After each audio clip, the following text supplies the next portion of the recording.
Well, here we go again. The X-Men franchise has had more ups and downs than a roller coaster ride in Donkey Kong, and Dark Phoenix attempts to tackle the story that everyone wishes to forget happened in X-Men The Last Stand. How has this franchise lasted this long? For a series that has only one home run, which isn't counted in the primary timeline, it's a mystery the X-Men franchise has prolonged its own death like it made a deal with Nicholas Flamel. Now our hope rests on Disney's shoulders.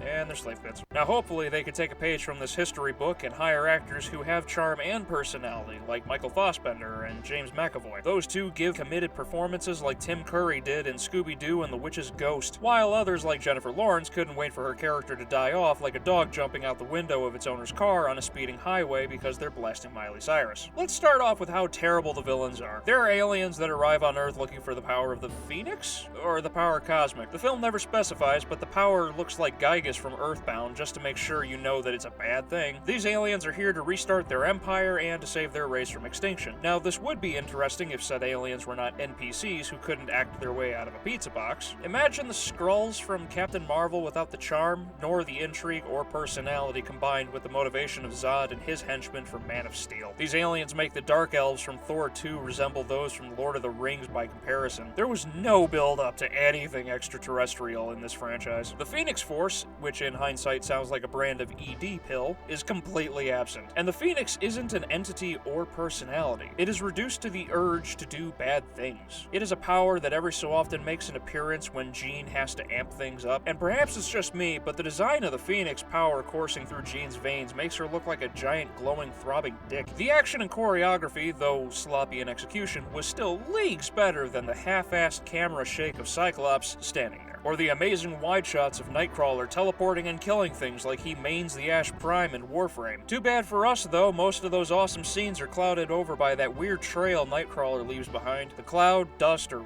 whatever he leaves behind is so thick blocking the action you want to smack the special effects department upside the head with the blunt edge of the Buster Sword. Alright, I will reluctantly tap into this subject for a moment. And no, I'm not talking about Raven telling Professor X the team should be called the X-Women since the women of the team are the ones who do all the heavy lifting. Even though Xavier got crippled in first class while you stood back and did almost nothing. Or was almost crushed while you had a moral dilemma in the Days of Future Past. Or was turned into a vegetable having a mental battle with Apocalypse while you were taking a nap most of the fight. And didn't Xavier tell Jean to just let go and unleash her power? So if that's the case, why do the characters in this film forget what she could do?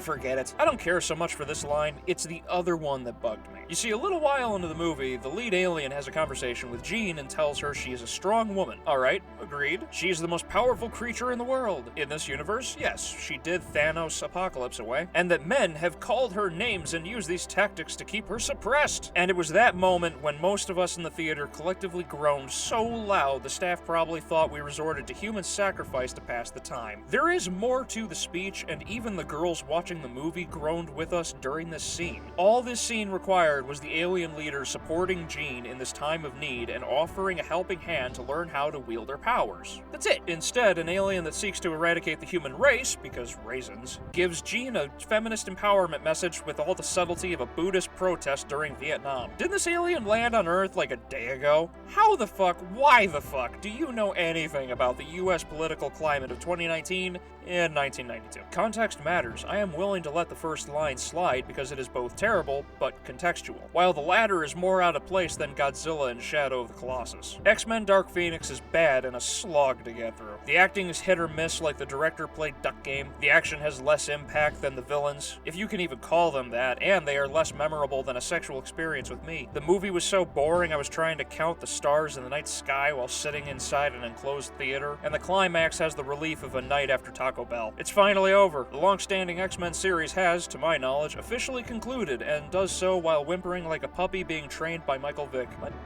no. Go away. No one wants you.